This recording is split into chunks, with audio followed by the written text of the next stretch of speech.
کردی زمان میه زمان کردی او تاج میه شیرین و خوش بردل میه نوا دوران و جعست و فصل امیتم هبن هبونا میه نوا دوران و جعست و فصل امیتم هبن هبونا میه زمان کردی زمان میه زمان کردی زمان میه زمان کردی او روشا میه زمان کردی هبونا میه امیتم هبن حتا هیه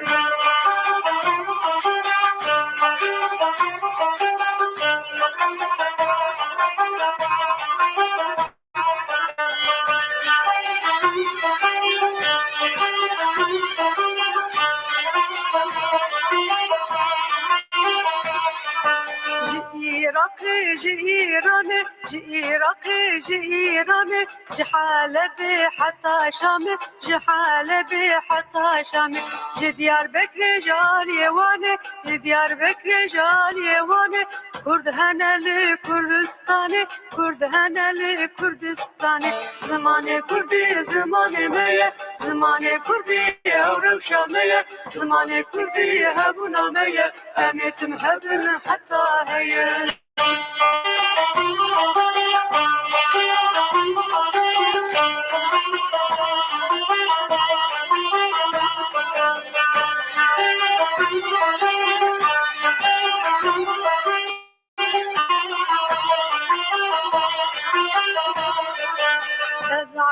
از عیش شانم از عیش شانم از خشک حمو کردانم از خشک حمو کردانم جعسلو فصل جبریلا جعسلو فصل جبریلا از تورن عسیلانم از تورن عسیلانم زمان کردی زمان میه شیرین و خوش بدل میه جعسلو فصل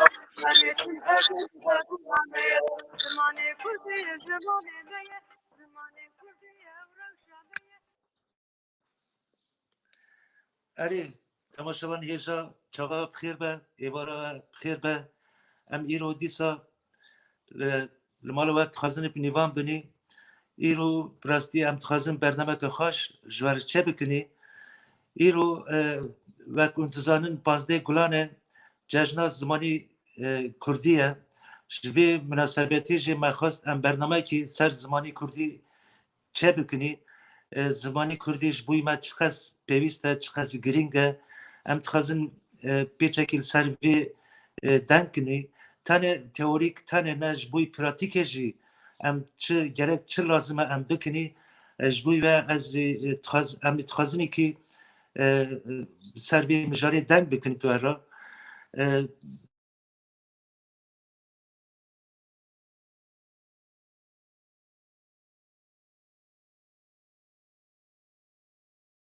اری حوالنا ایرو و انتظان ام ایرو دو نیوان من هیجا هنه از و هر دو نیوان خرا تخازنی زمانی کردی دنگ بکنی پیوستی زمانی کردی چیه گرینگا زمانی کردی چیه ام سر وی مجاری دنگ بکنی حوالنا رجا کمن جوه هیه براستی برنامه که پر تایبتیه جبوی و ایکو ما نا تماشا تکن ما وی برنامه پاروا بکن حوالنا از تکرار توی نیوه تماشاوان را گونگی بخیراتن سر اکرانی پیکان تیوی ایرو دو نیوان من هیجانه وقت مگوت نیوان من یک لیکولین وان نویسکار بریز شورش رشی و هفسروکی می پیکانه عبدالله قایا امی به هر دو نیوان را برنامه که خوش ورد چکنی نیوان می جاتن سر اکرانه از خیراتینا و بکن برای تک شورش خیراتی تک خیراتن خیر سلامت باز از نات خواستم برای بوی وی جشن زمانی کردی از خواستم پیچه ام سر بید داستنی اگر ممکنه تک شورش سر وی زمانی کردی وی جشن زمانی کردی جبوی چه سببی چه بو کتایی تتکاری ج تماشاوانی را گاد کی و چه دیمانه و چه بو kerem kek şureş. بله گلک سپاس کک نجاتی سلاو ریز بوده بو حوالین بشدار و بو تماشاوانان گذروانان ججنات زمان کردیل همی انسان کرد هزا پیروز دکم بیدارم همی روژین ما وک ججنا در باس ببین و هم خودی زمان خدر کبن اگر هم بین پرساته ججنا زمانی کردی جالی کنگره نتوی کردستانی و سال 2009 هاتا اعلان کرن 14 15 16 گلانه وک 3 روز هاتا اعلان کرن روژا یکم او یعنی ما بست روژا یکم او بکو او روژا داخیانی بین بلاو کرن پیروزباهی بین بلاو کرن خلق هفته پیروز بکن روژا دودیا جبوی زمان ام بین زمانه کردی جشن بین الدار خستن یعنی لدر با جشن موزیکی جشن هلبستا گووند و روژه که خوش یعنی روژه که ام زندی نوا کرده ده به جیان کرن به درباز کرن که به سبب زمانه کرد زمانه خه حز بکن روژا سیم جی 16 گلانه جبوی به آرمانجی هات اعلان کرن که لسر زمان لکولین علمی بینه کرن لسر زمان سمینار و کنفرانس بینه داین جبو که زمانه کردی به پیشکه و کماسین کردی جهوله رابن لکولین و سمینار و ام بینی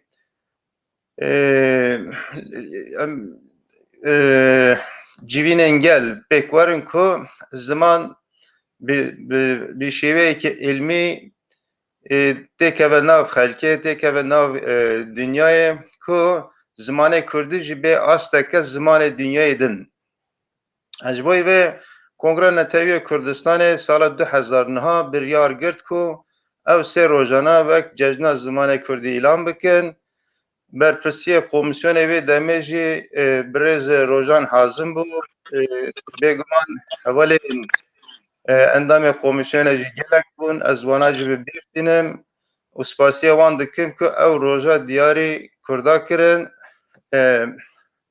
هیرو ام دنیرین مثلا سه تایبتی جی سه باشه کردستان باکور روجاوا باشور روجلا تین رونه نشته یعنی اوجی جبر استنگین دولته یا لسه پارچه کردستان جالی گل و ته پیروز کرن جالی سازین کرد و ته پیروز کرن اوجی جیه کیف خوشیه که جشن که زمان کردی هیا کردوی روژه زمان خطین بیراخه جبوی زمان خط جشن بدکن جبوی زمان خط لکولینا و سمینار علمی دکن که اوجی جبوی مهمیان باشه او تشتکی او روزانه تشتکی در وی سیاستنه علاقه به سیاست تنه تنه 15 مهن ها تیز سر زمان او جبوی که روژا دستپیکا بلابونه حواره یک کوغاره حواره سال 1933 15 گلان هاته بلاب کرن هیرو کرد به گرانی 15 مه دیدن برچاوا او جی باشه نه خرابه لگرک 3 روز بن 14 15 16 یه وکی مگوتی روژا اول جبوی داخیانه یه روژا دودیا جبوی ججنایه جبوی گوونده هلبسته و شاهیه روژا سیمیجی جبوی امبینی لکولین و علم زمانه جبوی به حتا وکرن yani spas dikim kakşureş yani miş hast az bere Ravşa Mir Celadet Bedirhan yani tagol hazar nasıl stüdyo kovara haber vekir bu ev ya jî pazda gulane bu ne misa? Bele, bele, rastı. Evet. Gelek spas dikim na am darbası pirse xebin hidi ez pirse ki kak Abdullah bipirsim Brez Abdullah Kaya yani jber her tiştî em ve jberê bînin ser ziman yani giringiya ziman ji bo mirova yan jî ji bo civakê çi ye yani ziman ji bo mirov û ji bo civakê گرنگی خود چیه؟ ام کتای سربیه داستن پشتی و ام وک صحبت یعنی تنه پرس و برسف نه و گیدن ام هر سی تکارین وک صحبت جی و برنامه درباز کنی کنم که Tamam, kaptılar. spas. Ez jî her çiqas derbas bûye jî ez roja zimanê Kurdî li hemû Kurdan pîroz dikim. Şoreş behs kir, ez zêde behs nakim çi münasebete ew roj wek cejna zimanê Kurdî hatiye îlan kirin. Lê ez yê ku ket dayî di vî warî da Celadet Bêdîrxan û yê ku di kovara hewara de nivîsan di wek Cigerxûn Osman Sebrî Evet. Qedîcan ez hemûyan spasdarî û minnetdarî bi bîr tînim bejna xel ber wan titewînim. Ew roja diyarî me kirin. Bêguman îro yani kovara hewarê mühim bû çünkü cara yekemîn lê di wir da êdî alfabeya latînê em bêjin ji bo kurmancî bû alfabeya sereke. Tego zaman yani zaman wek hûn hemû dizanin zaman stûna kültüreye zaman ve guhezînerê çandê û dîrokê ye. Bê ziman em nikarin ne dîrok ne jî kültür em nikarin derbasî nifşên dûxe bikin. Ji ber vê pir mühim e. Di vî warî da giringiya zimanê dayîkê. Zimanê dayîkê wek hûn dizanin bi dayîkê re tê girêdan çünkü roja ku zarok bûyî têkiliya xwe bi dayîkê re dest pê dike û zimanê dayîkê bi tenê wek ziman spor dibêjin em nikarin pê nasê bikin. Zimanê dayîkê meseleyeke ruhî ye. Zimanê dayîkê meseleyeke jingehê yani ortam e. Zarok li ortamekê çêtibe û li wê ortamê li wê jingehê hêdî sinyalan ji derdorê xwe tîstîne. Vê yani ew pêvajo ew süreç ne pêvajoya ku em bêjin hatiye saz kirin hatiye plan kirin. Têkiliya zarok û dayîkê bi avayekî xezayî pêk de. Yani di wir da bi her aliyeda çand, edet, tore hemû bi şiklekî ne sazkirî tigihê zarok. û zarok li wir mezin dibe yani em bêjin tu ortamaka gelek xezayî da tabî da mezin dibe. Dûra dema ku em bêjin zarok bû 6 salî 7 salî êdî em bêjin ew perwerdeya sazkirî plankirî dest pê dike. Ji ber wê jî yani zimanê dayîkê zamanek ne bi tenê ziman e ne bi tenê komünîkasyona. Wek min serî de ji gotî meseleyeka jingehî ye, meseleka hestewarî ye, meseleyeka çandî ye û meseleka zanistî ye. Ji ber wê jî zimanê dayîkê pir mühim e. Yani wek em çawa bêjin wek şîrê dayîkê bawerim dibin ekranê were ji derbas bû zimanê dayîkê bi rastî wek şîrê dayîkê ye û ji her kesî ra wek xezayî mîna şîrê dayîkê ye û Kurd jî di vî warî da li zimanê xexwedî derketin bi rastî. Yani ya ez bêjim ew e ew pêvajoya xezayî ku ji roja ku zarok bûyî da dest pê dike ew nayê şikandin. Heger bê şikandin ez bawerim hûn hemû dizanin dema ku Kurd bûn 7 salî û dest bi mektebê dikin ew pêvajoya xezayî ew pêvajoya em bêjin hestî, çandî wê roja ku dest bi mektebê kirin ew tişke. Bawerim ew mijareke din e em ê li ser bisekinin yê ku ez Er, ziman û zimanê dayîkê bêjim ew in. gelek spas dikim Kak Abdullah. Yani pirseke giring e. Ez dixwazim vê pirsê ji Kak Şoreş bipirsim. Kak Şoreş gelek salan lêkolîn van çêkirin ser zimanê Kurdî. Bi ser zimanê Kurdî gelekî pirtûkê xwe jî hene. Tu çi tefkirî Kak Şoreş? Yani giringiya zimanê Kurdî ji bo mirova yan jî ji bo civakê çi ye? بله Kerem. سپاس راستی جی پرسه گرینگه یعنی مرد تنه دکاره سر به پرسه به برنامه بمشینه بلکه برنامه اشتیر نکش بلکه او قس گرینگه او قس مهمه Erê. اما مهمه yani Kak Abdullah jî gelek tişt gotin ez jî dixwazim hinekî din ser wan tiştana bêjim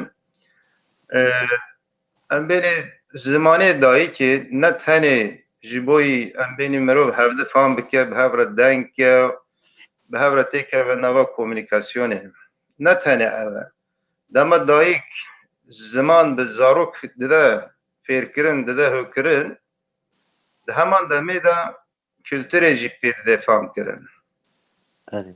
benê nava wê kültürê de rawin rûşkandin heye hurmet heye çi zanim adet û usul heye di nava wê de tarîh heye di nava wê de ji mezina re çawa me re hurmet nîşan dide çawa li hemberî wan radibe rûdine çawa di nava civakê de tu dijî yani bütün em benê di nava civakê de di nava jiyanê de di nava toplumê de çi heye bi riya wî zimanî dayîk dide zarok yani dema tu wî zimanî fêr dibî dayîk wî zimanî dide zarok di heman demê de kültürê didê kilamê didê çêrokê didê helbestê didê tarîhê didê em bê zimanek di rojekê de nê meydanê ew zimanekî me hîro em pê deng dikin belkî milyon sala tê ye di nava vî milyon salî de dê û bavê me di serê wan re çi derbas bîye çi jiyan e çi hûkirine em benê alî dîrokê de alî kültürê de alî ziman de alî civakê de sosyolojiyê de yani çi tê bîra te alî dînî de çi tê bîra te eger wana çi hûkiriye di nava va milyon salana de mere dide bi riya wî zimanî dide zaroka Erê. din mesela gavadinê destpêkê strana Eyşeşanê me gudarî kir Erê. Eyşeşanê di nava stranê de behsa coğrafyayê kir Erê. eger em benê got ji Şamê heta Lübnanê ji Lübnanê hetanî Diyarbekirê heta nizanim bajar yek got Ji Iraqê ji Îranê erê. mesela divir de yani ziman di heman demê de coğrafya milletekî ye jî yani coğrafya te tayin dike îro tu eger li Amedê Kurd nebin tu nikarî bê Amed Kurd e tu nikarî bê Amed coğrafya Kurdistanê ye Rast e. eger Kurd li Urmiyê Kurd nebe Kurdî nebe tu nikarî bê jî Urmiyê bajarekî Kurda ye nav coğrafya Kurdistanê de ye yani ziman di heman demê de coğrafya te tayin dike di heman demê de mesela şahsiyetekê dide zaroka Rast e. dema bi dayîk wî zarokî mezin dike perwerde dike eğitmiş dike di heman demê de terbiyeke Kurdî didê terbiyeke em benî Amerîka nadê terbiyeke Çîna nadê terbiyeke Rusî nadê yeke Kurdî didê mesela Avrupa emma problemana dibînin tu carna mezet kî zarok işte vek Avrupa'ya hareket dikin di mal da em benî alî hürmet da nava civakê de rawin rûşkandinê de alî axaftinê de mezin çûkayiyê de tu dibînî kî vek Avrupa'ya hareket dikin çima kültüra Avrupa girtiye eger em dê bav em jê hatî bin em kültüra xwe bidin ma zarokana بگمان تو کلتورا خط تیب زمانی خط بدی آنجاکین تو زمانی که دی بدی او جه سقط به راسته زمانی خط دا زاروک و کلتور دگره وکی تمزنده به یعنی وکی ملتی تمزنده به اما اگر توی کلتور tam ندی نیف چه بدی تو ببینی که زاروک ده هنک پروبلم هنه رونشکانده ده آخافتنه ده حرکت ده هر تشتکی ده تو بیجی مثلا زاروک به حرمته یا جیوایا حرمت نزنه مزن چکایی نزنه اساس نه سوچه زاروک نه سوچه ده بابایه ده او کلتور tam ندایه ده همان دمه ده زمان onura millet ekiye. Eğer tüyü zimani ne divi zaroki ev zaroka sibe nikare zaroki xevi zimani pêrkirin bide. Yani tuj nava vî milleti dur dikevi. Tuj vê onura vî milleti kerem kirin. Yani az miş has tam lüve noktaya az pirsekidin jî işte bipirsim kek şoreş yani em beni eğer miroveki زمانی خه به زمان ما یعنی زمانی خه دنگ نکر زمانی خه مجور نبو او دیگه چمانه یعنی او لسا چطه به یعنی اگر زمانی خه دنگ نکر شخصیتی تو زمانی خه دنگ نکی اری زمانی ندی زاروکی خه تو ندی تورنی خه او زاروک او تورن جنوا milleti Kurd jnava civaka Kurd dur dikeve. Dibe yabancı yani biyanileşmiş dibe.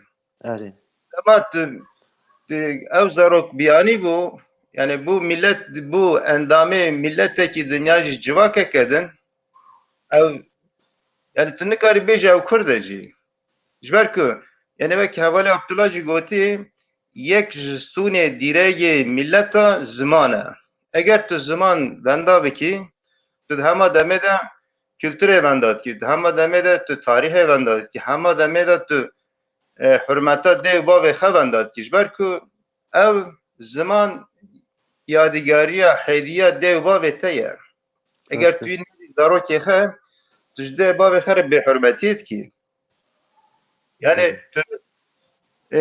ام بینی tabii ki ali psikolojik ciheye bir mesele tabii mesele ki pür pura pürji vereye امی هدی ورن سر وناج yani vek psikolojik vek felsefi em çava li bifkirni li binirni dakika bahsa ve psikolojiye bakın kerem ki kşoreş etfaz jibo Kurd milleteki min nefsin milleteki embeni dibistane de şu sala şaşa da bigre hatta ni zankoy hatta üniversite tere pelçikanda tane ezilmiş girin mesela vakta çün mektebe zibistanı az şaştali kelime ki Türkiye nazdani çava bu mamosta her ol medyakist da psikolojiye me xarab be em زمانه خب چوک دبینن ملت خب چوک دبین یعنی د مجی و د درونیا زاروک کی دا تو خب چوک دبینی تو دویجی ها اونا جما مزنترن اونا جما بلندترن اونا جما برنترن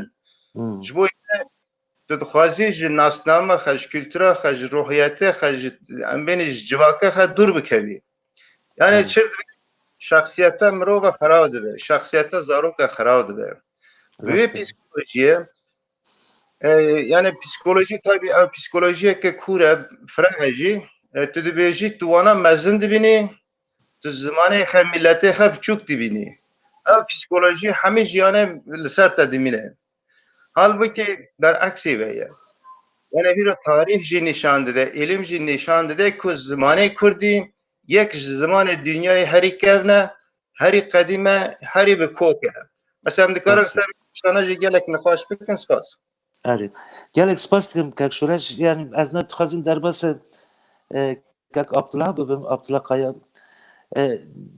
Birez Abdullah Kaya yani ez ne dixwazim veş de bipirsim yani em Kürt welat Parîs em pir cara ser zimên disekinî em dibêjin gerek em zimanî xwe denkinî em zimanî xwe pêş de bikinî teoriye gelekî tiştî em dikarin bênî lê hate pratîke Hatı pratikê vaya pir pêşter nare. Mesele ve çi yani va çima ver tu yani teoride baş em git bine gerek em denkini gerek em zimanî xwe pêş de binî. le hat pratik jî em tisekinî va sekinandina sedeme ve yetçi acaba Necati berî ku ez bersiva wê bidim, ez dixwazim çend gotu du mînaka bidim zimanê Kerem dayîkê kir. çima mühim erî e. kerem kir Da baverim li dawiya salê heştiyan Komeleya Mafê Mirovan İnsan Hakları Derneği li İstanbulê anketek çekiribû. erî û ji hin însanan yani li kolanan li meydanan ji însanan pirs kiribûn gotibû anha ji vê gavê şunda em zimanê te yê dayîkê qedexe bikin, yasak bikin tu yê çi bikî? erî Yani pir bersiv hebûn hineka tu got ez ê ji vî welatî herim. û hin bersiv jî hebûn tu gotin em ê xwe bikijin.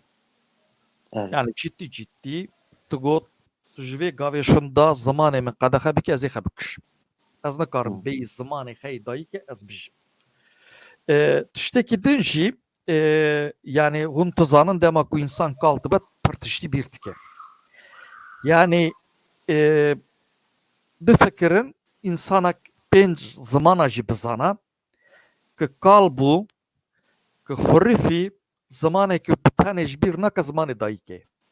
rast e Yani li vir da mînekek jî hebû bi rastî li Tirkiye profesorekî pênc ziman dizanîn û bi eslê xwe çerkes bû. û tu care ji heyata xwe da bi çerkesî perwerde nedîtibû. Ama dema ku kal bû hemû ziman ew pênc zimanê din bîr kirin û bi tenê bi çerkezî axivî. Ku heyata wî da çerkezî zimanê çerkezî ji tu ewka xwe tune nebû. Yani bi fikir ev ji bo Kurdan jî wisa ye. Yani me heyata xwe da yani saatek bêjî me bi Kurdî perwerde nedîtiye. Em jî kal bibin, em jî pir tiştan bîr bikin. Em bêjin em 20 salan herî hendik 5 salan îro bûye 8-9 sal em bi Tirkî dixwînin, perwerde tîbinin ama dema ku em kal bibin zimanekî em bîr nekin Kurdî ye. Yani ez dixwazim ji ber ku ew nav dilî me de xeverçiyê dike yani nav mêjiyê me de xeverçiyê zimanê dayîkê ne zimanê basît em bêjin ji bo Kurdekî wek zimanê İngilîzî ye an ji zimanê Fransîzî ye. Tiştekî ruhî ye. û ew 6-7 salên ku bi dayîkê re bi derdorê xwe re derbas kirî. Ew ortama ruhî zêdetir ji perwerdeya em bêjin plan kirî tesîrê li ser zarokekî dike.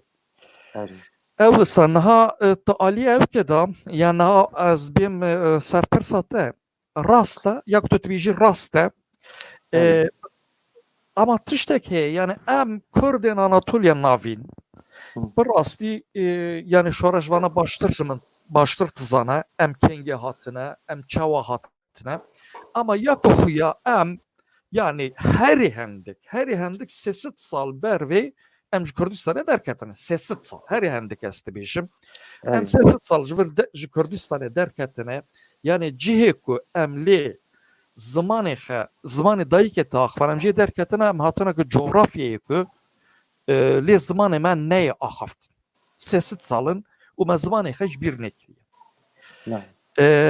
û bi taybetî jî ji bo ku zimanê xwe biparêzin tu li sosyolojiya Kurdan Anatolya navîn mezeke ji bo ku zimanê xwe biparêzin jî hemû civaka xwe li gor ve organîze kirine.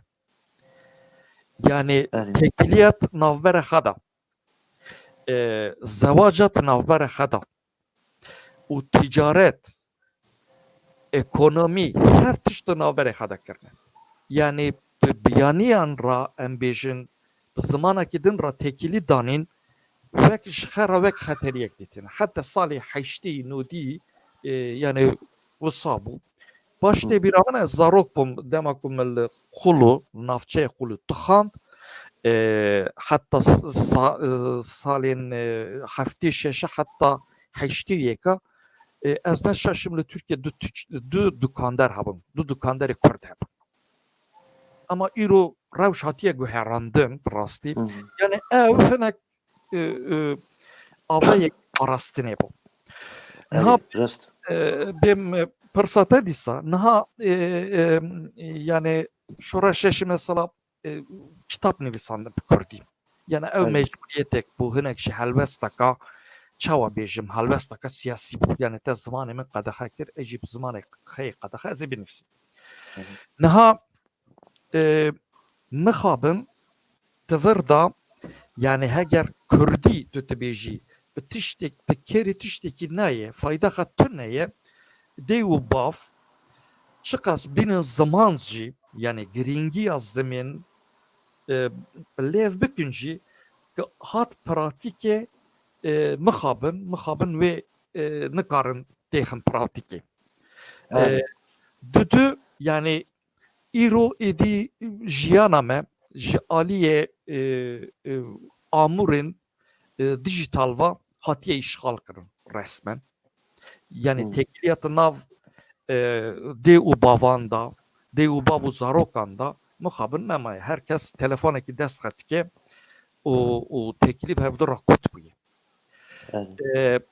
heger ziman nebe zimanê ticaretî ziman nebe zimanê sukî Hmm. mixabin nikare bijî û ya herî mühim jî perwerde ye niha ji ber wê jî em dizanin zimanê dayîkê mühim e em dixwazin fêr bibin ama ti pratîkê de mixabin em hinek teng dîmînin yani mebes çi ev e yani tu Evet. heger tu nizanî tu yê bi kar bînî heger tu nizanî tu yê pêwî zimanî binivîsînî heger tu dizanî tu nikarî bi zimanê xeyê dayîkê ekonomiya xwe bimeşînî Evet. yani tu burada mixabin bi zayîfiyek derdikeve ev jî ev e yani ew pirse Evet. pirsgirêke tabi ew ê çawa çaraser bibe ew jî pirseka din e Yani rastî taybetî rewşenbîrê me jî rewşenbîrê me jî ew kesî dibêjin gerek em ser zimanî xwe bisekinî bi zimanî xwe deng bikinî bifkirinî bixwînî binivîsînî her çi kes ew not dibêjin jî li ez gelekî rewşenbîra jî nas dikim hûn jî nas dikin îlakî ew bi zarokê xwe re bi tirkî deng dikin ya jî bi zarokê xwe re bi zimanê din deng dikin ew çi çelîşkî ye wisa ye yani ew çima dibe yani ez carna tiştî wisa fam nakim e ji bo wî ez dixwazim ji we dipirsim e tek şoreş fikrin te hene ji bo wî ve yani tu çi tifkirî yani rewş yani lêter gelek lêkolîn van kirine ez bawerim te va jî va pirsa der meydana xist hecebe çima Rast e, yani ne tene rewşenbîr mertkare bêje wê em bênî peyva rewşenbîrê fereh bikim ez ê piştre hinekî fereh bikim ê mesele teneke kek tiştekî baş yani ziman niha li nava Kurdê Anadolê da heta evet mertkare bêje li Kurdistanê jî Bakurê Kurdistanê zimanê Kurdî di alîya xaftinê da alî dengkirinê da hema yani mer dikare bêje ku ber ve tunebûnê ve diçe evet ji bo ku mesela me baveta merser Kurdê Anadolê ye erê li nava Anadolê alî nivîskî de Kurdî pêş ketiye ez bawer dikim yani tu eger berî 20 sala ve muqayesekê bikî di nava Kurdê me de pêşketinekê mezin heye gelek heval bi Kurdî dinivîsînin yek jwana jî ez min heta na 14-15 pirtûk bi Kurdî nivîsandine dîsa hevalê me bîrnebûnê derdê xin kovara bîrnebûn evet kovar bi piranî Kurdî ye û evet dîsa hevalê me dinek gelek nivîs û berhem û pirtûk nivîsandinê bi Kurdî Kurdiyeke xweş Kurdiyeke zelal hene dîsa mere li ser sosyal medyayê medya civakî jî dibîne ku gelek hevalê me bi Kurdî peyama didin bi Kurdî xwe îfade dikin ew ciyê kêfxweşî bi rastî jî di nava vê meselê de pêşketirek heye yani alî nivîskî de mere dikare bêje ku pêşketinek heye xelkê me êdî bi Kurdî dinivîsîne lê di alîya xaftinê de alî dengkirinê de pirsgirêk zêde ye Bi taybetî nava Anadolu'da de mesela berî çend sala çûm gund keçikeke pismamî min hebû. Wexta 2 sal pêş min nîşt keçikê ji min baştir Kurdî dizanî Kurdî deng dikir. Piştî 2 sala çûm îznê min dît ku keçik kelimeyekê Kurdî nizane. Ya jî naxwaze bêje. Ji ber devlet sistemek aniye sistemek rûşkanda daye ku êdî zarokê Kurda jî hîn dest bi mektebê nekirine, dest bi dibistanê nekirine dibe kreşê. Dibe kreşê di wir de seriye zaroka dişoye Kurdî temamî ji wana dide bîrkirin. Mesela carna em gene vê pirsê ji xwe bikin. Nizanim hevalê me gudar dikin, temaşe dikin, vê pirsê ji xwe dikin an na. Eger nakin ez dixwazim bînim bîra wan ku vê pirsê ji xwe bikin. Devletek çima dixwaze zimanekî bide bîrkirin? Çima dixwaze em asîmîle bibin, em zimanê xwe ji bîr bikin, zarokê me dibe Tirkî pê fêrkirin dide û Kurdî dide bîrkirin. Gene em vê pirsê ji xwe bikin yani devleteke mezina imkanê wê hene her tiştekî wê heye çima dixwaze zimanê me ji holê rake. Di vir de armanca esas ev e eger tu te zimanê civakê da ji bîrkirin zimanek hestiye piştê civakê ye. Eger te hestiye piştê civakê şikand şikêna ew civak êdî zû bi zû xwe rast nake, xwe doğru nake. Devletek em bînî antîdemokratîk e dixwaze Kurda asîmîle bike di nava qazana mezin de bike Tirk û Tirkî wana fêrkirin bide. Yani vê tiştî her fırsetekê de kartîne. Mesela ava rojana belkî we jî dîtiye li ser Facebook'e dibêje evek Tirkîden dikin bi Qur'anê namirin. Bir de felsefeyekî cuda heye. Felsefeyekê yani dixwaze te teşvîq bike ku tu bi Tirkî biaxivî. Vê tirsê dide ser millet yani tirseke psikolojik dide ser millet ku millet bi Tirkî biaxe bi nixweşiyê nemire. Yani di vir de jî polîtikayek heye. Ji bo wê mesela em bînî ji bo ku devlet dixwaze te ji em bînî milletê Kurd, Kurda ji holê rake, wana asîmîle bike, hemiye bike Tirk, êrişî zimanê te dike. Bi her awayî êrişî zimanê te dike, dixwaze wî zimanê ji devê te rake û Tirkî têxiz devê te. Ji bo yani mühim e ku em bi Kurdî di Kurdiyê de ısrar bikin. De bahsa tabii rewşenbîra kir. De mesela hevalê me rewşenbîr hene bi zarokê xwe Tirkî diaxivin ya jî li Ewropa bi zimanekî di diaxivin. Eger li Swêd be Swêdî diaxivin. Almanya be Almanî diaxivin. Ya jî li welatekî din bi zimanekî di diaxivin. Ew ya jî rastiyek e. Ne tenê nivîskar mesela em bînî rewşenbîr hunermend jî. Ez gelek hevalê hunermend dizanim. Stranê Kurdî, kilamê Kurdiyê kevin û dixwînin bê navê xwe meşhûr dikin, navê xwe bilind dikin, zêde didin naskirin. Zarokê xwe re bi Tirkî diaxivin. Yani mixabin baya derdekî bê derman e. Dîsa siyasetmedarê me dîsa em bênî pekan saziyeke ku ji bo Kurdê Anatolya navîn li dijî asîmîlasyonê hatiye damezrandin hatiye avakirin. Ez merak dikim mesela civînê xwe acaba bi Tirkî dikin bi Kurdî dikin. Peyama da yani gerek em mesela Tolstoy nivîskarê Rusyayê mezin Tolstoy gotinek heye gotinek wî xweş heye dibêje herkes dixwaze dünyayê bigwere lê kes ji xwe de dest pê nake. Yani gerek em rewşenbîr, nivîskar, hunermend, çi zanim sazî, siyasetmedar êdî çi têbîrete gerek herkes ji mala xwe de dest pê bike. Ji mala xwe de dest pê nekî zarokê xwe zimanê xwe nedî fêrkirin, kültura xwe nedî fêrkirin, tu tornê xwe re bi neviyê xwe re wî tiştî nedî fêmkirin Ha demek ki revşenbiriye tejî nîvçeye, rast hunermendî tejî sexteye, çi zanim sazîbûna tejî li hewa dîmîne. Ji bo rast wê yani ez dibêjim gere berî her tiştekî em pêşiya mala xwe paqij bikin. Ez gerek xwe bipirsim.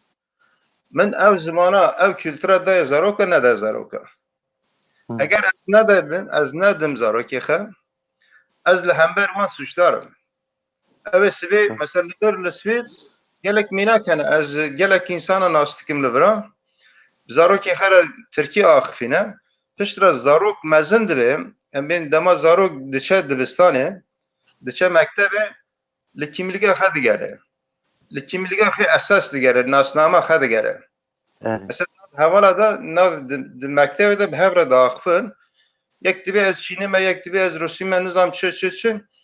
Ew jî li nasnama xwe digere. Dema li nasnama xwe digere, ha mestke ku ew Kurd e, Kurdî nizane. Da di ruhiyete wî de di mejî wî de kemasiyek derdikeve olê.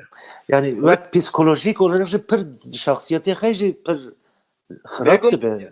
Yani Eger tu xwe biçûk te hespîne, xwe ciddi nahespîne. Ne wisa? yani dur da zarok xwe biçûk dibîne. Xwe kemasî dibîne, xwe di bin kesê dire dibîne, xwe ciwan jê wan re dibîne.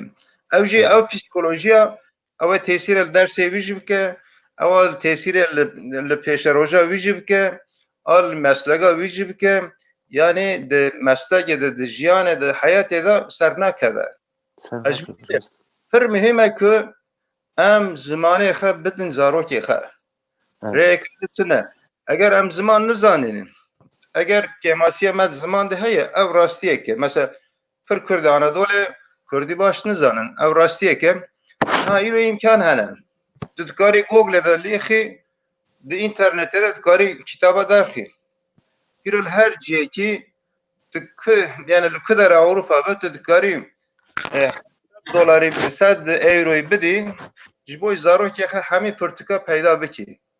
Yani dikarî ji wan re pirtûkê dersê bixwînî, dikarî çêroka bixwînî, dikarî fîlma nîşanî wan bidî. Yani her imkan heye. Eger zarok Kurdî nizane, ew dê bav suçdarin. Rast.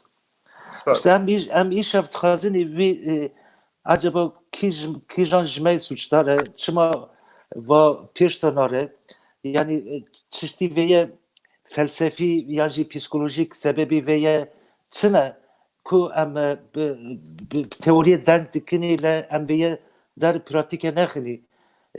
Ez dixwazim vê ye der olê bixin ku em fam bikin ji bo ve em ê demekî naxwazinî bi zimanî xwe denk kinî. Yani Eger îzna te hebe ez du gotina lê zêre bikim. kerem ki. Min peyama birêz bediye bulduk dî her devlet fêrbûna zimanê xwe ji zaroka dest pê dike. Rast e, mesela îro ew imkan di dest me de tune. Em bên ku eger tu li Tirkiye bî ya jî li Bakurê Kurdistan bî ya jî li Ewropa bî, erê imkanê me bi sinûrin. Devletê mesela gelek tişt qedexe kiriye. Perwerde Kurdî tune li dibistana da em bên zarok dema diçe Tirkî fêr dibe. Hema ji yekser ji Kurdî derbasê Tirkî dibe, Tirkî fêr dibe. Ev imkanê me bi sinûrin. Rast e. Lê mesela imkanê dê bava zêde ne.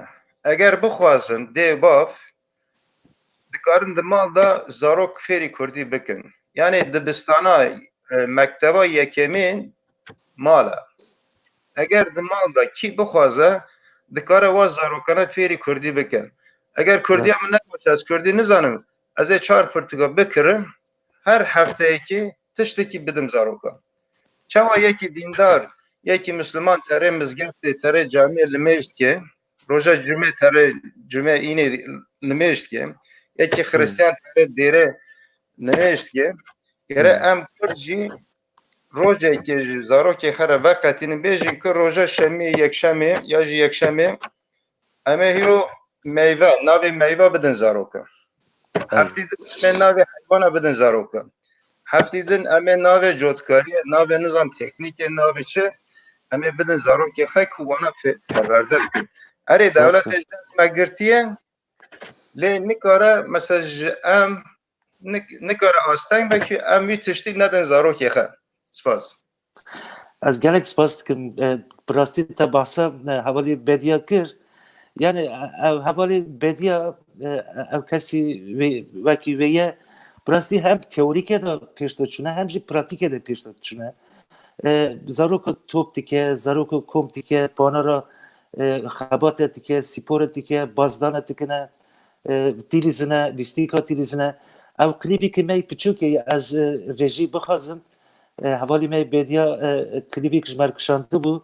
Mümkün e em wî klîbî carekî temaşa bikin piştî ve em derbasî sohbetê bin. Ew hazir e hevalî rejî.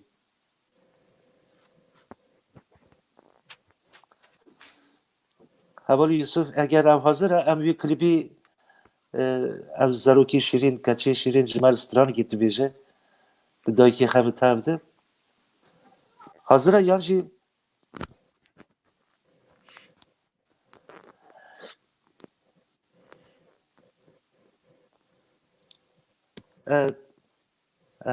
tê nam.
شیرین خوشه شیرین خوشه من کردی روشه شیرین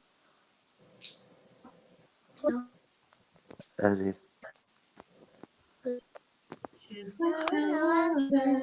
Beti kurnazen Led.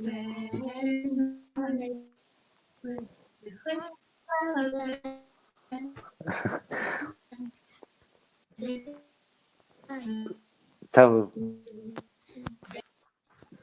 Gerek spas dikin. Havala kaça şirin, havala kaça havali me bediya. Yani işte veri strana tibêje gerek yani dayık wisa gerek bav zarokê xwe heynin ber xwe strana me lîstikên me ber zarokê xwe ez vê bixweş dibêje yani kemasî me gû hene ez nadixwazim pirseke wisa ji Abdullah bipirsim yani Kurdê me Anatolya navîn tu vek hevserokê Pekanê jî Kurdên me Anatolya navîn ew qet salin hatine Anatolya navîn li zimanê xwe parêstîne, zimanê xwe ji bîr nekirine, zimanê xwe dengkirine li îro pir dera wek nebere ye yani wek nebere ye pir dera êdin em dixwazin zimanê Tirkî ber zarokê xwe bixwînî, zimanê Danîmarkê, zimanê Swîdênê çima werbû yani çima em dixwazinî zimanekî din ber zarokê xwe bixwînî yani zimanî me xweş, zimanî me şîrin bû şiva ev xwastina ji ku de tê ye yani acaba em bînî sîstem wisa dixwaze yan jî em bixwe tiştî qolay derbasê qolayê tûnî yani çima wisa tube kerem kikin Spas naha şoreş tiştek ku ji ber zaman ji bar ku em zimanê xwe naxivin ti mekteban da û zimanê me jî tê biçûk dîtin. Bi rastî psîkolojiya Kurdan jî wisa dibe. Niha li Swêd ez çend saetan dersa zimanê Kurdî didim yani zimanê dayîkê û li vê de ew mesele pir pêşketî. Türkiye. Yani ez li bajarekî ez eya anjî li vilayetek ku nüfusa xwe 160,000 e û tam 47 mamosteyên zimanê dayîkê hene. Evet. û yani ji Erebî, Somalî, zimanên Afrikî ku heta niha min tu cara nebihîstibûn îmkana perwerdeya zimanê dayîkê heye. Eger em bên mesela Kurdan mesela ez hin malbata nas dikim ew ji Rojava, ji Bakur û ji Rojhilat zarokê xwe naşînin dersên Kurdî.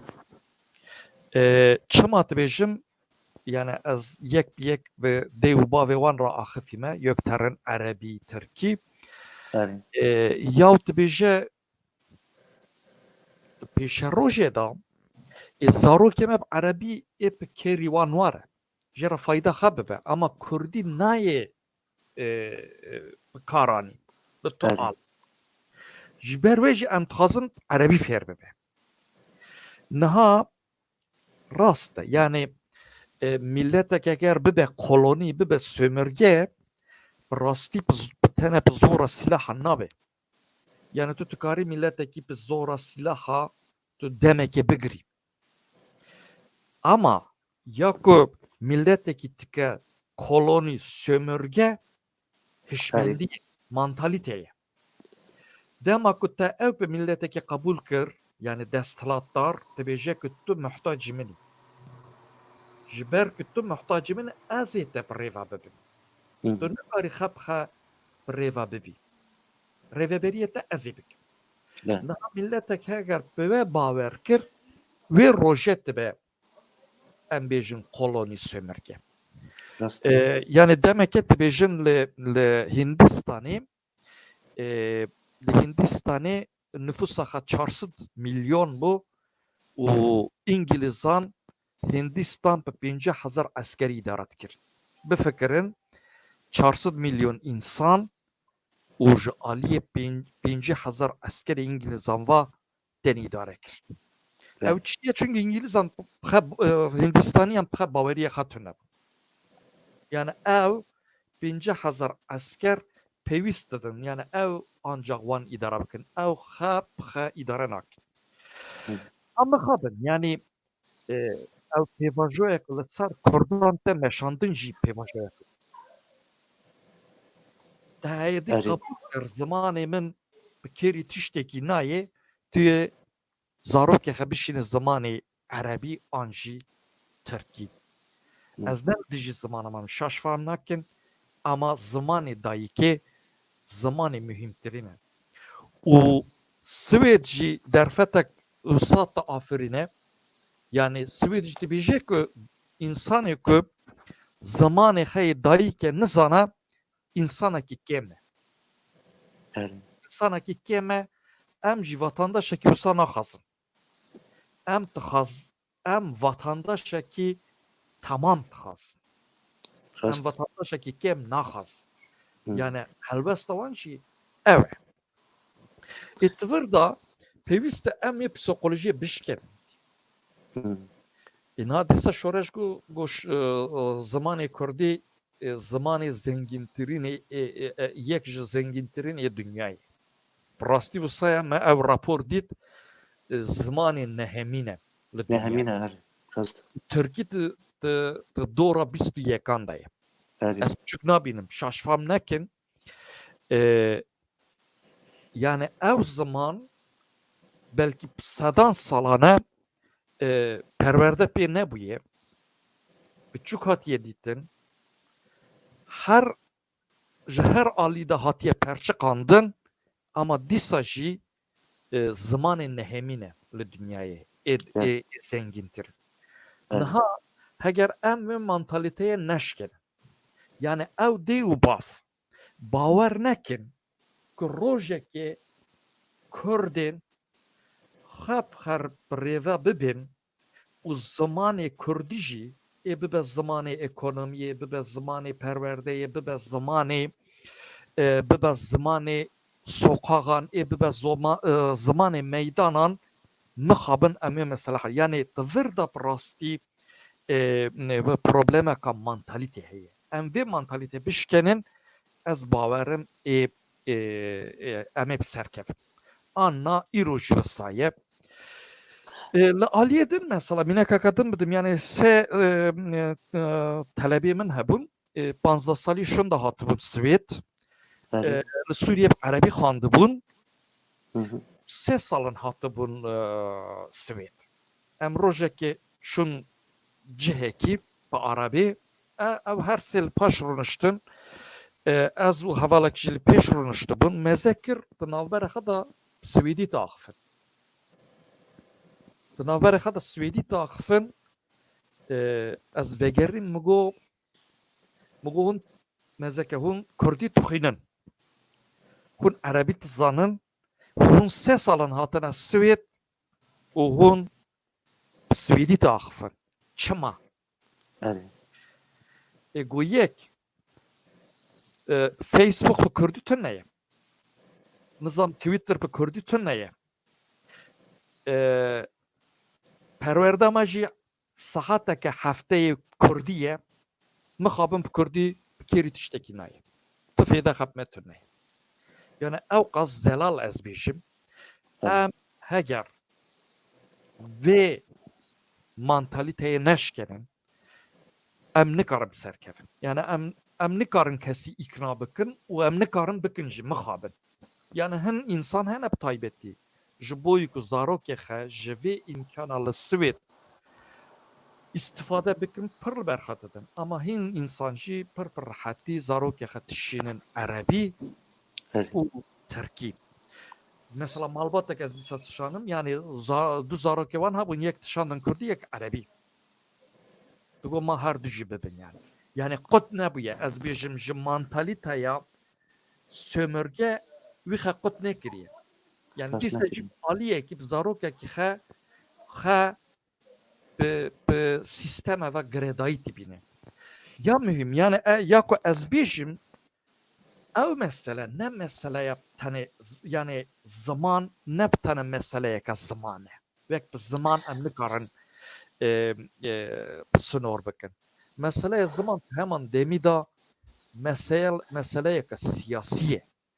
Yani بله ev vê helbesta devletî ew qarara li ser me em naşkenin em vê mentalîte naşkenin mixabin em ser nakevin. Yani ya ku ez bêjim zimanê Kurdî bibe zimanê perwerde, eğitim, zimanê ekonomiyê, zimanê ticaretê û zimanê nizam sosyal medyayê mixabin ji asimilasyona xelas nabe. Em vê baş bizanin. Ez dibêjim yani aliyekî wê siyasî ye û pêwîst e em li ser wê jî bifikirin. Nizanim min dirêj kir eger hebe em ê نه devam bikin. کک عبدالله یعنی herhalde persekidin li vedere heye ez bawer ba pirsa in zêde ji ye hevalî me Alettin Aslan bûye Ha. tu bêje yani li Ewropa Kurdî kireç hene ya jî çiştîk û dixwazin ve çiştîk ve dest pêkirî heye ji bo zarok û kireç ve vekirin Yani ez jî şoreşê li Swêd dijîn bawerim şoreşê ji me baştir bizane li welat bajarê ku ez lê dijîm tune ye. Ama ya ku ez dizanim li Swêd ew îmkan heye. Yani Kurd Erê bibin yek herin serlêdena xwe bikin û nizanim çend zarokan jî bigînin ev dikarin kireşên bi zimanê Kurdî vê bikin. Ez wisa erê dizanim ama erê tune ne rastî ez zanim li bajarê me tune ye. yani erê rast e kireç baxçe zarokan baxçe zarokan yani pirastî tabi li İsveç'e gelekî imkan hene ji bo zimanî dayike yani fırsat didine herkes ki İsveç ji bo ve gelekî pêş de çûye na em me vê bernameyê me xwest destpêkekê bikinî ser zimanî kurmancî ser zimanî Kurdî gerek em dastînî bisekinî zimanî Kurdî em bere bêjin zimanê me yekemîn zimanê Kurdî ye paşê zimanî Danimarkê paşê zimanî İsveçê paşê zimanî Tirkiye veya hindine لی زمانی دایی که زمان هری قیمته هری پی رومته بجبوی و مواد دست بی که کربو ام نخوازن زیاده دریج بکنی مگو ام نیسکی ساعتی که 15 دقیقه ام وی برنامه بکنی و گله که پر چشت خوش بینان زمان yani hem psikolojik hem nefsi çi xirabî ser insan çetkine eğer insanı ki zamanı xwe dernekir zamanı xwe pêştir nekir çi psikolojik xirabî ser me çetme ve bahsa wan kir ew ya gelekî rastî faydalı bû li deviyê ez ê din pirsekê din dîsa ji we bipirsim yani ve pirsa ve cevap da jî de li dîsa jî yani em dibêjin çima tim em dibêjin ku yani apımı lazım zamanı Türkiye, apımı lazım zamanı Arabi, apımı lazım zamanı Danimarka ya jî İsveç'e. Ji bo ve zamanı Kurdî tim paşlı texine. Em carekî din çend gotina ser vê pirsê denkini piştî wê jî em ê din hêdî xelas kinî tek şoreş tu dixwazî bêçi ji bo vê mesele. Rast e mesela hinek malbat olsa da fikrin dibêjin ku herî wê bersivê ez tiştekî bêjim heval ez dixwînim hinek şîrovan Kerem kin tabii ki. heval carna kelimeyê peyvên Kurdiyê rast dinivîsînin erê em dizanin mere çawa Kurdî diaxife lê di vê bernameyê de taybetî em dixwazin hinekî bi zimanê Kurdî Anadolê biaxin ku ew jî fam bikin. Ji bo wê em Tirkî tevê dikin carna em wek Kurdê Anadolê diaxivin bila heval ji kerema xwe re bê tiştî fam bikin. Niha malbat hene rast dibêjin mesela em bênî zarokê min işte Tirkî fêr be, Erebî fêr be vekî mamoste jî gotî ya jî Erebî fêr be, Farsî fêr be ku wexta çû nav vê civakê vê dewletê zehmetiyê nekişîne. Tiştekî wiha tune esas baya tiştekî bêfayda ye yani herê ziman fêr bibin baş e lê berî her tiştî gerek ziman zarok zimanê xwe fêr be zimanê dayîkê fêr be li ser wî zimanî ew bingeh e ew temel e ew xîm e li ser wî zimanî zimanê din ava bike mesela dikare berê Kurdiyeke baş fêr bibe bibike paşê Tirkiyê fêr be İngilîzî fêr be nizam zimanê de fêr be mesela zarokê min Tirkî nizanin dema terin Tirkiye jî problem nabin İngilîzî diaxivin, İtalî diaxivin, Fransîzî diaxivin heft zarok heft zimana dizanin zarokê min ama Tirkî nizanin mesela işte nevê manê ku mesela di mektebê de di jiyanê de ser jî neketinin na bereksê wê ye her du jî doktorin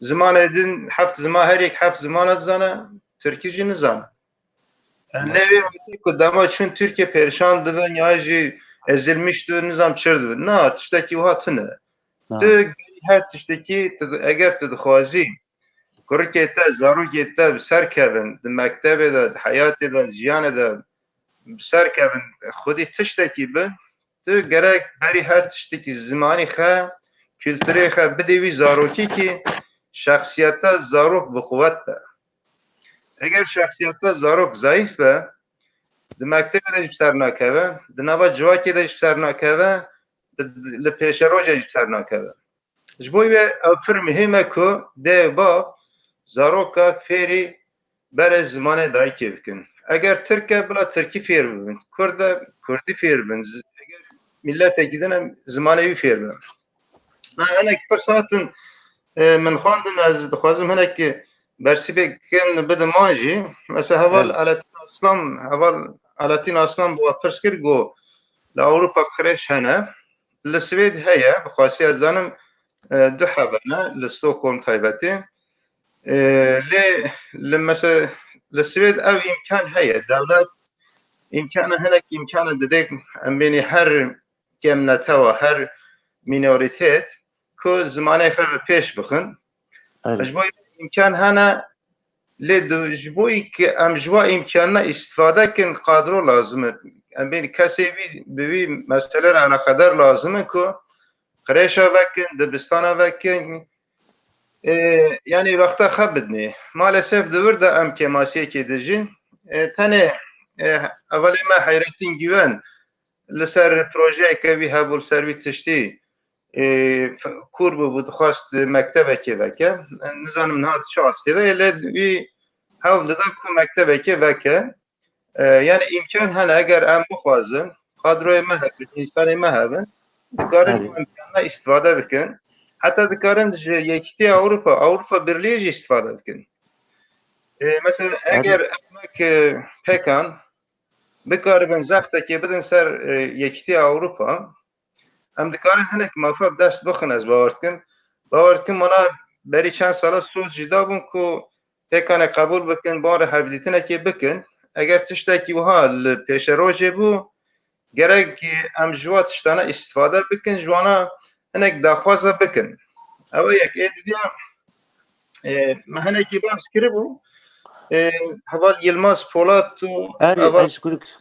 tabi zmani Kurdî nav Kurdî me Anatoliya navîn da hatiye çi merhaleye tu pirseke xewisa ya Yılmaz Polat û heval Ahmet pirs kiribûn me hinekî behs kiribû li pêş belkî heval tune bûn gudarî nekirin wekî min berê jî gotî nava Kurdê Anadolê da zimanê axaftinê denkirinê roj bi roj kêm dibe yani piştî belkî 5 sala 10 sala eğer tu biçûyî herî gundekî ez bawer nakim kesekî Kurdî bi axivî tu peyda bikî yani ber vê helandineke mezin tere eğer axaftinek denkirinek na hebe jî denkirineke pir sade yani tu em bênî laşê însanekî bi fikrî goşt lê nemaye hestî mane her were çirkî rindê ew e zêde tune em bênim ji bo ku ew zêde bibe tu gerek kurmancî bixwînî kitaba bixwînî rojnameyê qestê bixwînî dergiya bixwînî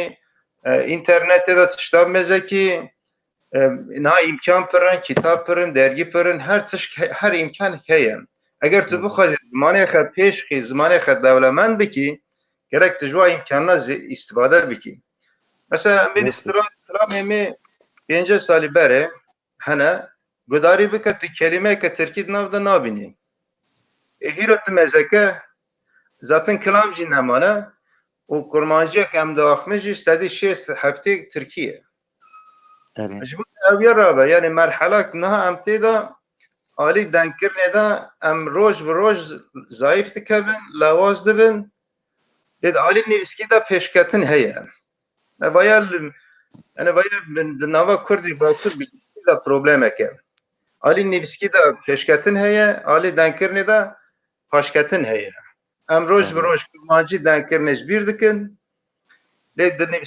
nivîsandinê de jî em pêş de terin gelek hevalê me wekî gotî pirtûk dinivîsînin kovar derdikeve televizyona de bername çê dikin televizyona de daxin Facebookê Twitterê li ser hemî medya civakî jî bi Kurdî em bênî peyamê xedin ew baş e yani merhele ew e lê ji bo ku ji bo vê rewşê em çi bikin mesela wek şexs wek rewşbîr wek civak wek pratik em dikarin çi bikin yani em êdin warin ser pratîkê em dikarin çi gava bavînê çi lazim me ku em vî zimanî xwe în pêş de bibînî em bi zarokê xwe re bi malbatê xwe re hîn baş bikarinî deng bikinî çi lazim me yani pratik ol mafeya xaftinê dîdî min xerê erê kerem ki piştî wê ez ê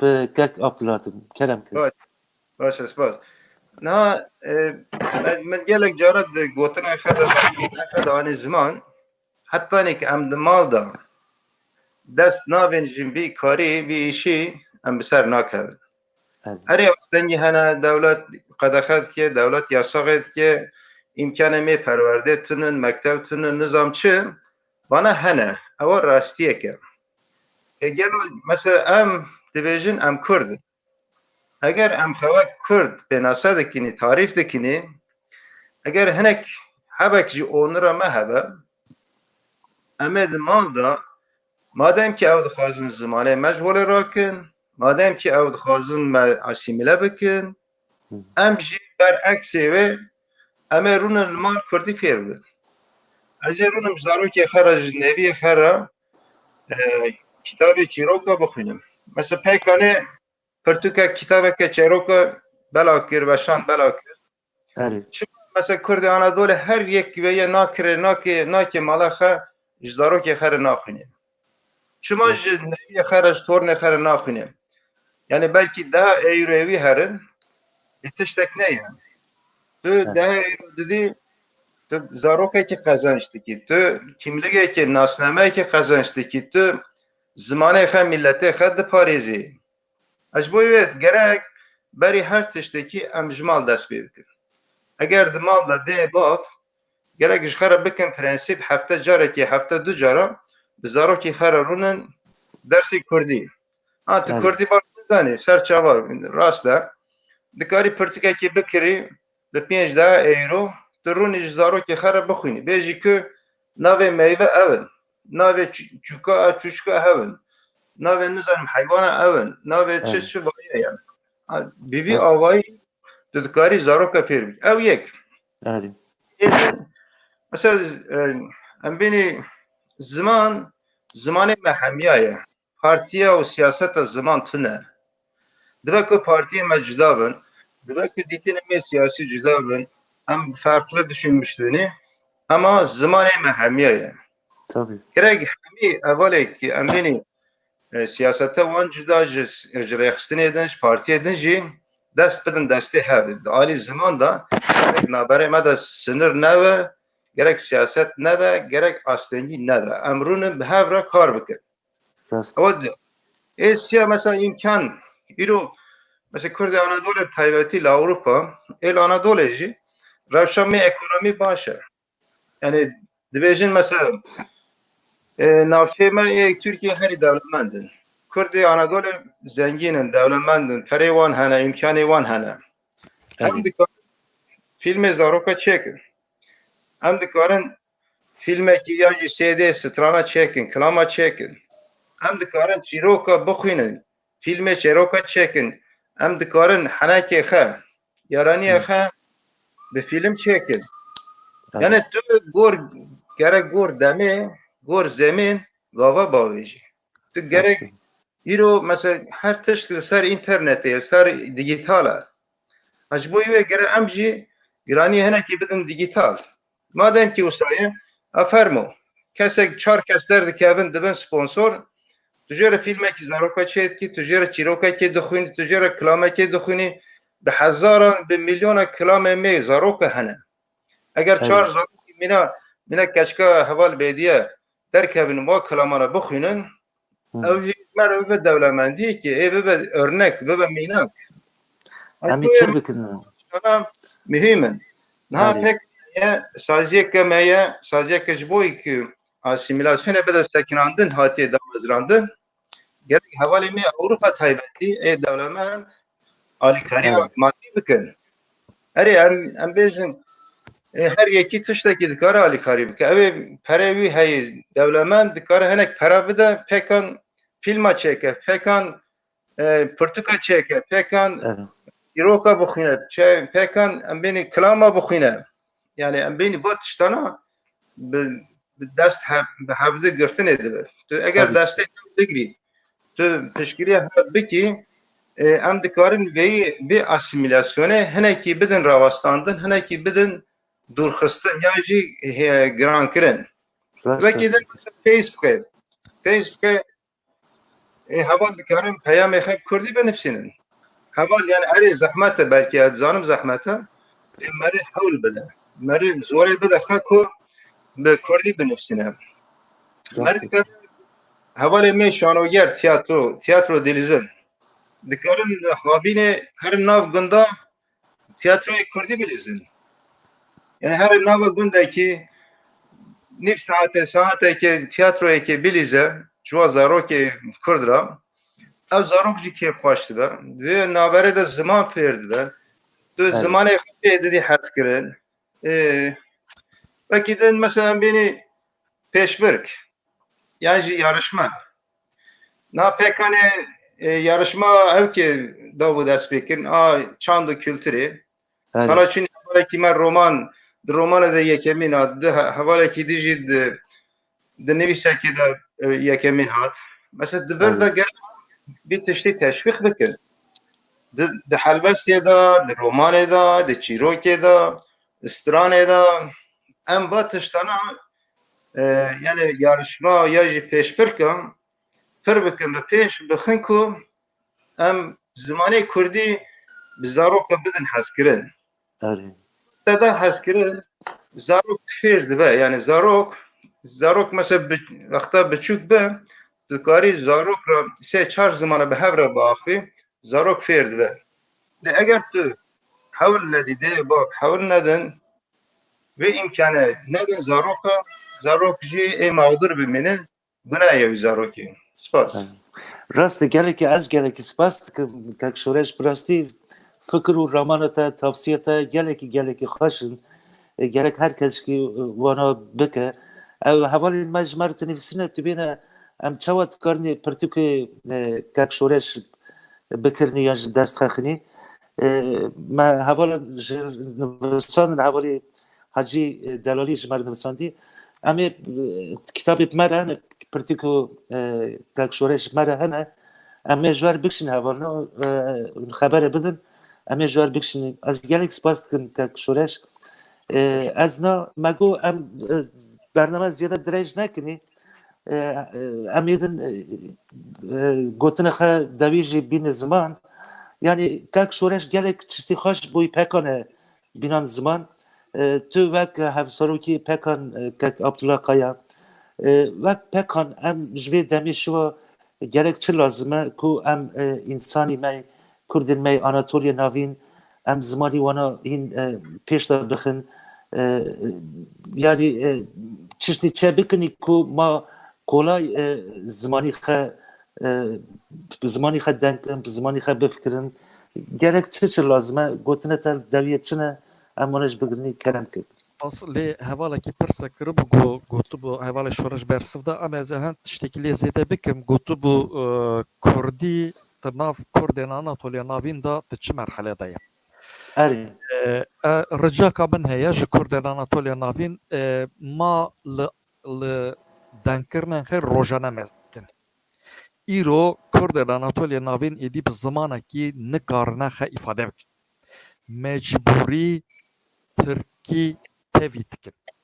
erê Yani spor jî wê wek ne têrkariya zimên yani êdî zimanê te têra te nake û tu mecbûrî bi du zimanin te axivî. Wek ew dikin nizanim kamera min çawa nişan dide ama spor tiştekî wisa çê dikin wek bîrekê niha dema ku asimilasyon dest pê dike tu her roj ez bêjim her roj her serdemê da tu hêdî zimanê xwe venda dikî û tê wê merheleyê ku binî wek êdî zimanê te têr nake êdî tu du zimanan te axivî tarîf dikin. erê Yani wek bîrekê tarîf dikin dema ku tu êdî mecbûrî bi du zimanan te axivî ha ji bînê wê bîrê tu yê çawa derkevî ya ku sîstemê desthilatdaran dewletan ji te re hazir kirî dibêje tu yê êdî tu te kelimeyê xwe venda kirin da ketî vê dere tu li vê dere bi du zimanan êdî te axivî ji vê şonda heger tu dixwazî ji bîn vê bîrê derkevî xwe ji vê du zimanî xelas bikî tu yê erê ancak bi bernê min derkevî. Bernê wî jî zimanê wî ye. Yani ya tu yê paş te vegerî ya ku te venda kirî dûra tu yê yek bi yek dîsa bîstînî an jî tu yê bi bernê dewletê bigirî û ji bînê bîrê derkevî ama êdî wekî Kurdek tu dernakevî. Ez bawerim tu Kurdî Anatolya navîn vê qebûl nakin. Yani zimanê xwe yê ku 300 salin 400 salin ser vê herdê parastine ez bawer nakim tu Kurdên Anatolya navîn bêjin ku na ya nebû me ji venda kir çû em jî bibin Tirk ez ne li dijî tu milleta me şaş fam nekin bawer nakim tu kes vê bixwaze. Heger em vê naxwazin Em ê xwe bi rêxistin bikin. Wek rêxistinên pekanê. Em ê xwe nav pekanê da xwe bi rêxistin bikin. Ji bo ku ew qarara ew hemû şoreş gu ez dirêj nekim. Yani rojana em ê çi bikin? Ew gelekî zelalin, gelekî mühîmin. Pır hoş Ama bu biraz. em ê hewil bidin ew qedexeya yasaxa li ser Kurdî ya praktîkê. Evet. An îro em bêjin tu aliyê qanûnan da tu qedexe li ser Kurdî nemane belkî li devletê li Tirkiyê. Ama îro tu pratikê da mixabin dewam dike. Yani Hadi seçim hadi. ders dan Kurdan ew heq bile Kurd nikarin bikar bînin. Ji bo wê jî lazim e em hişmendiyekê em mantalîtekê ava bikin ku wê ji holê rakin. Ew jî bi rêxistinê dibe em yek kes nikarin tiştekî bikin. Ancak em pir bin vê bixwazin talep bikin em ê bikin. Ez tu da bawerim Kurdên Anatolya hemû ê vê bikin. Ez spasî wê ji dikim, spasî hevaleke em guhdar kirinê ji dikim. Spas. Az biraz az gerekli spas tıkım. Kak şoreş tüji em gotinata davî bigirni piştî ve em bername xelas kini. Kerem ki kak şoreş. Spas gelek spas evvelê Necatî ez tirsiyan mot mafê axaftinê nadî min Na çıma. hinek peyamên heval nû hatine ez jî silafê xwe ji we hemiya re dişînim hevalê mêk nû hatîran dixwazim tenê noqteyekê bêjim Kerem ki. ki hinek însanê me hene bi koka xwe bi zimanê xwe bawer nakin yani îna nakin ku Kurdî zimanekî kevne Kurdî zimanekî bi kok û binate asîl e niha hatiye isbatkirin ku mesela bi ser gena hinek lêkolîn hatine kirin ku Kurd 15,000 sal li Kurdistanê dijîn yani em milletekî herêmê ya jî dünyayê herî kevnin Harika. hatiye isbatkirin ku zimanê Kurdî bi kêmanî 2500-2600 sal e ku li herêmê heye mesela li ser keviran li ser plaketên zêrinî hatiye isbatkirin ku Kurdî di dema me de vir da bi ispat heye eger tu hinekî paş te herî yani zemanê gotiya horiya û mîtaniya û urartiya û nizanim evê galê Kurda tenê hesibandin jî hesab bikî Harika. Kurd bi kêmanî 7000 sal e heye yani gerek însanê Kurd bi xwe bawer be bi xwe û bi zimanê xwe bi çand û kültura xwe bi qedîmbûna xwe bawer be gerek serê wî bilind be gerek ji Kurdiya xwe fedî neke ji Kurdbûna xwe fedî neke eger milletekî dinê di ciyê me de biya di şûna me Kurdê Anadolê yan jî Kurda de biya bawer bike êr dünyayê êv esîlbûna xwe serbilindî ê bigeriya ji ber ku bi rastî jî em milletekî qedîmên milletekî kevnin û me gelek tesîr jî li der dora xwe kiriye gelek millet me tesîr kiriye hem de alî ziman de hem de alî külturê de hem de alî çandê de hem de alî dîrokê de hem de alî qehremaniyê de ji bo wê gerek evek dibêjî ez Kurdim berî her tiştî zimanê xwe fêr be bi zimanê xwe bi tarîxa xwe bi milletê xwe serbilind be spas Ez gerek spas tıkım kak şoreş kak Abdullah Kaya. Biraz di bername ke hoş bu. Vek me got vaya emiyedin jvir şva her carna her zamanı Kurdî bernamane çekini biraz di kak şoreş geleki tecrübe xane gelek lêkolîn van çekirin ser zamanı Kurdî ser huner û dîroka Kurdî em me îro qet bi zimanî Tirkî dernekir براستی از پر کیف خوش بوم له حوالی ما دنیز هلین لبداره گوتنه که گله کی خوش nefesandiyet tabii nail ser ekrana geçin. Tabii şimdiye kadar Kürtçeyi öğrenemediğim için öz eleştiri veriyorum. Bu bir eksikliktir benim için. Keşke herkes, her Türk biraz böyle düşünse. Çok teşekkür ediyoruz Deniz Helin arkadaşa.